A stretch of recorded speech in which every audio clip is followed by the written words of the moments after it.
Hi, welcome back to the Launch Point Leader Podcast. My name is Lori. This is Beau. And we are so excited to be back here another week to share with you a letter that somebody has written in on our website. We'll get right into it. It says, Dear Launch Point, I'm leading the room, but I'm also the youngest person in it. Sometimes I feel like I got promoted into a spotlight I wasn't ready for. People listen, but I catch their side glances. I feel their quiet doubts. The comments that sound like compliments, but feel more like reminders that I haven't earned my stripes yet. The other day, someone actually said, You remind me of my daughter. She's just getting started too. And I know they meant well, but it hit me hard. I'm not just someone's kid. I'm the leader of this team. And yet moments like that make me shrink back a little bit, even if I hope no one sees it. And the truth is, I do doubt myself. I wonder if I belong. I'm second-guessing decisions that I would have felt sure of in an earlier role. I rehearse my words before every meeting because I don't want to give anyone a reason to question why I am where I am. What I want to ask is, how do you lead confidently when you're still learning? And how do you quiet the voice that says you have to prove you deserve to be there?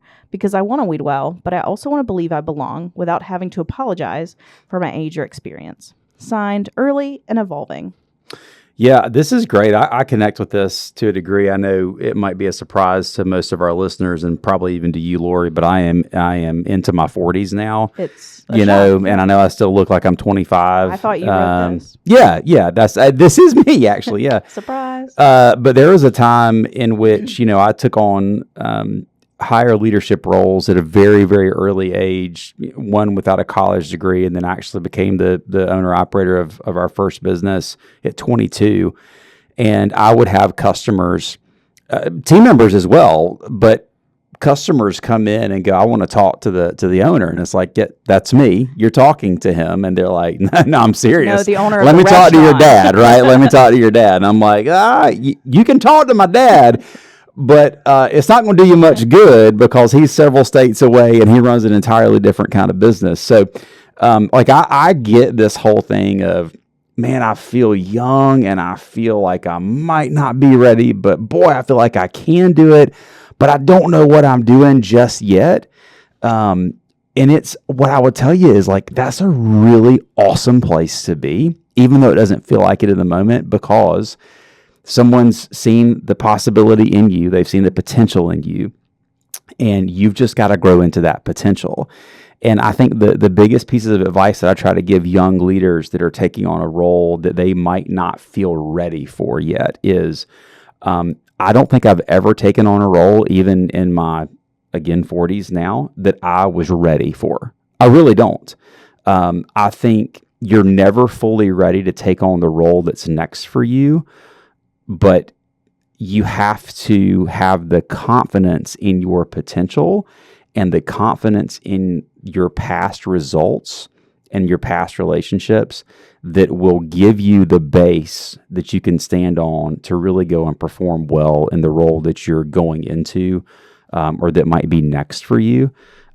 I get the side eye glances. I don't know if I've told the story or not before, but I mean, my first day in leadership, somebody that was about twice my age, that was about 3 times my experience level, that I was now leading, grabbed my shirt because I was wearing a button-up shirt because I was a leader, and that's what leaders did then. I was wearing a button-up shirt, and he grabbed my shirt and said something that was not very kind and not very nice for me as a brand new first day leader. And I had to figure out how to deal with that. And I thought, first off, we don't do this, right? Like, I'm going to establish myself. But second off, what he wants more than anything else is to win. That's what he wants. He wants to come into work and he wants to win, whatever his win is. And my job is to help him win. My job is to help this team win. And so they can come to work and look forward to being here because they know I'm your guy and I've got you and I'm going to take care of everything. You're going to do your job, but I'm going to do mine so well that you're going to love coming to work, and you're going to leave every day tired, but you're going to leave energized because you got to work with me. And that was my goal to begin with. And I think with this letter, you're going to make mistakes. When you do, own it. Look at your whole team before they can say, oh, well, there he goes again, or there she goes. you realize that what just happened was your fault, and you stand up in front of your whole team and you say, hey, my bad. That's on me. That was my decision. I tried something, didn't work. I will learn from it, adapt from it, and we will be better because of it. I appreciate you going there with me. Sorry for any pain that it caused you today, but we're going to be better because of it. So my fault, I got you. And what's amazing when you do that is it doesn't give everybody else the opportunity to blame you, because you've already taken the blame yourself. Like, you've stood up and gone, this is me. So I know that's a lot. Like, I connect with this so much, because as a young entrepreneur, I mean, no one gave me the time of day. Even other people that were doing what I was doing would come to see me when we were getting great results, and they'd be like, all right, like, what's the, what's special over here that got done for you is happening that didn't get done for me? Because clearly it can't be, because you're doing something that's great. And it just takes time, man. It just takes time. It does. It's so interesting, because I think this resonates with a lot of people, because either you feel like you're currently in that space, or if you are an entrepreneur, a highly motivated leader, you probably were in this space because, you're setting those goals, you're getting to where you want to be, and it's just the steps along the way. I think I have a similar story, not as intense as yours maybe, of when same thing, was in a new uniform, took on my first big leadership role. I walked in, and this lady that I had worked with a lot, and we had, built, I thought, a really good friendship, goes, just remember, I've been here longer than you, and when something happens, it's going to be your fault, and I could have fixed it. And I said, oh, thank you so much for sharing. We are going to get through it. I think we're going to be okay. Yeah. And you know what? There were shifts that things did go wrong and things went bad. But what was so interesting as well is this person had been through a few different leaders over her time, and I think had just been through a lot. And she was very steady as a team member, but was never going to be a leader, wasn't really interested in it.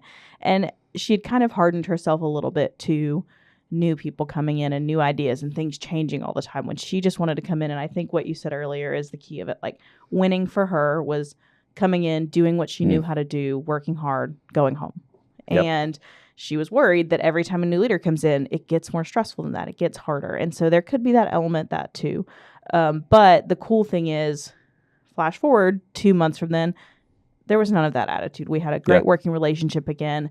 You just have to earn and build that trust. And so I think, as hard as change is sometimes, and whether people are intentionally doing the same kind of thing to you or not, you have to remember at the heart of it is exactly what you said. They just want to win. They just want to be there, and they forget that there was ever a time before you, is another thing. And I work with people all the time. My specialty really is those people first 5-10 years out of college, and I hear this nonstop from people. And it's so funny. Every time I just remind them, like, give it 2 weeks. It's going to be better. And 2 weeks after that, they're going to forget you weren't doing this role a month ago. Yeah. It's crazy how fast things can change through that. So I think a little bit of it is reminding yourself. But let's dig into the other side of it as well. A little bit of that imposter syndrome almost feels like they're getting at. What do you think?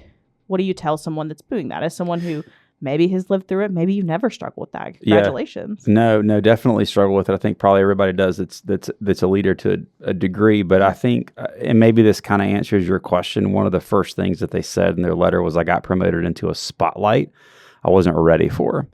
And I think one of the things you can do, and I think that maybe ties into what you're saying with imposter syndrome, like, gosh, I'm doing it, but I'm probably not really ready for it. The spotlight, I loved, I picked that word out because I think one of the things that can help with this feeling of I'm not ready, I'm not worthy, I'm just doing it and pretending while I figure it out, is you've got to do the work in the dark so that you can shine in the light. And even if you're in the light at a time where you don't feel like you know all the answers and you are the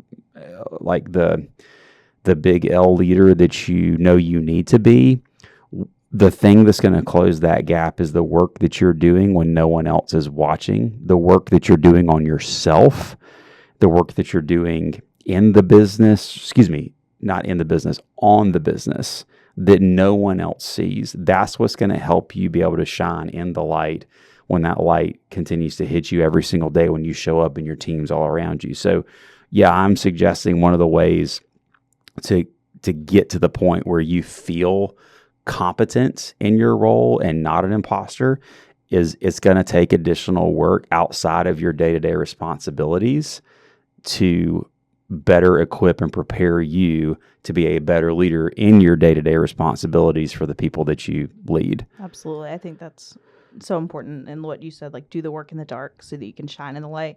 You still have those moments, even if you feel like you're constantly under a spotlight, constantly under a microscope. There are still those times where you have time to do that. And when people feel like they don't have the time and push it aside and don't prioritize it, that's when they can start to struggle in that time. There's always those moments of developing yourself and focusing and being really intentional with your time is really important there. I think something I was thinking about too when we talk about imposter syndrome is sometimes people that I work with, they will go one of two directions. They will shrink away a little bit and minimize themselves or maybe not be as confident as they can, or you have a lot of times people want to overcompensate and they want to present as, I never am questioning my decisions. I never need to ask for help. I know the answer to anything that comes at me and we're going to do this, this, and this. And they want to present that really well. And I think you talked about it earlier when you mentioned owning when you make a mistake. But even before you get into a mistake, a great way to do that is use the support of the team that you do have, especially if they have been there for longer. Like another thing that has helped me with people that I was working alongside that had been there longer is they understood that our roles were different and they knew that they knew more than me sometimes, and I was totally okay with that. I think just setting that ego to the side, and sometimes not even ego, just fear of letting them see you sweat a little bit is not going to do that. I think I earned a lot of respect from people for just being willing to do that, because especially if it's something they've seen before and they know when you're not clearly going into it, like it just is causing more issues than it is. So I think not overcompensating and being honest with people is really what it comes down to. And I think just to one of the thought that I would have with that is that leaders, sometimes we think that it's we have to be the best at certain jobs that everybody else is doing. So because that's what a leader is, right? Because I've got to be able to do their job. And the reality is that's not your job as a leader. That may have been your job prior to this, but your job as a leader is to equip everyone with the tools and resources they need to do the job that they are hired to do.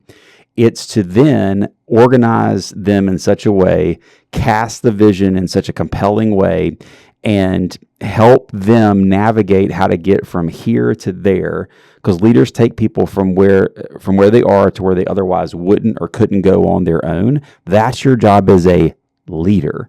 So you don't have to always be the best at everybody else's thing. You've got to be the best at leading while everybody else is doing their thing and organizing them in such a way that it all is moving towards the purpose, accomplishment of the purpose and accomplishment of the vision. So I think that would be the only other thing I would add in there is I think we can feel like we don't belong because someone else is better than us at a certain thing. Absolutely. Or someone else knows more or has been here longer. And it's like, good, I'm so glad you're here. I will lean on you for those tactical things and bring you in for those. But my job is to get us to where we need to be and to do it in such a way that it's uplifting to everybody involved. So. That's great. And so I think there's a lot of stuff we've covered just in a really short amount of time, because there's so much to unpack in this phase of life, in this situation that this listener is in.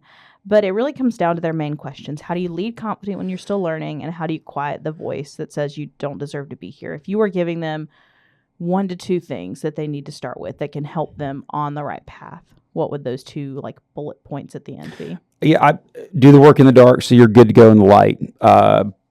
If you don't feel ready, get ready. Number 2, learn from the experiences that you have every single day.